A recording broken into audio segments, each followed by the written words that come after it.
on a Sunday morning while she was in the shower, her husband said goodbye to his 2 children, yelled something to her while she was in the shower, and then went to the tallest building in Amsterdam and jumped off the building and committed suicide. Now, that is a stressful event. And when she got the news, she experienced all the emotions that people experience from something that's shocking and traumatic like that. She was suffering, she was in pain, she was resentful, she was guilty, she was confused, she was angry. She went through the whole gamut of emotions. And all of those emotions, by the way, are derived from the hormones of stress. So she has an event in her life, it changes her biologically. She doesn't know how to control her emotional reaction, it turns into a mood, one long emotional reaction. If you keep reviewing that event in your mind, you begin to produce the same chemistry in your brain and body as if the event was occurring. So her body is being conditioned to the past because she's reliving the experience 50 to 100 times in a day, and her body is beginning to believe it's in the same past experience over and over again. It ultimately goes from a mood to a temperament, and now people are asking her in her life, why are you so upset? She tells the story, and she's basically saying, I am this way because of this event that happened to me 4 months ago. So then, if we keep that going for extended periods of time, and those emotions are driving our thoughts, and we can't think greater than how we feel, our feelings have become the means of thinking, we're thinking in the past, and now we're stuck in our biology.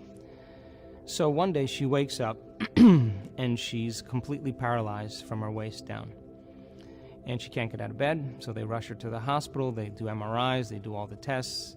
They can't find anything significant with her, so they just diagnose her with neuritis. And so now she's bedridden and she cannot literally get out of bed. So now she can't work, she can't take care of her children. Her mother has to move in with her, and she doesn't have any money because she's not working, and her stress levels go up. So now the condition gets worse. As her stress levels go up, it's the same chemicals of stress that are knocking the brain and body out of balance, signaling the wrong genes in the wrong way. And another few months later, she develops these huge ulcerations in all the mucous membranes of her body, in her mouth, her throat, her upper stomach, her bladder, her vagina, her anus. She's got these huge ulcers. Now she can't eat, and if she can't eat, she's knocking her body now out of chemical balance even more, and it hurts. So now she's spiraling downward, and then she finally starts noticing her symptoms getting worse, and she goes to the doctor, and they diagnose her with esophageal cancer. Now, the moment she gets the diagnosis of esophageal cancer, now she gets even more stressed, and she's in fear now, and she realizes that her children may not have a mom. And so she came to one of our workshops, and I remember specifically because she came in with crutches in a wheelchair and a walker, and she sat on the left side of the room. And it was an introductory level course, and she understood that she could change it intellectually, but she had a very big challenge ahead of her, and she realized how much she was in her past. She had a vision of her future. Like, she wasn't visualizing anything, she just got a very clear vision. And she was so excited that she went home and she did her meditation every single day. Now, she understood that she had to upregulate new genes and downregulate genes that had to do with her disease, and that every day she had to knock on the genetic door. Now, the first thing I want to say is that I'm certain that there were days that she didn't feel like doing her meditation, and she did that anyway. She did it anyway.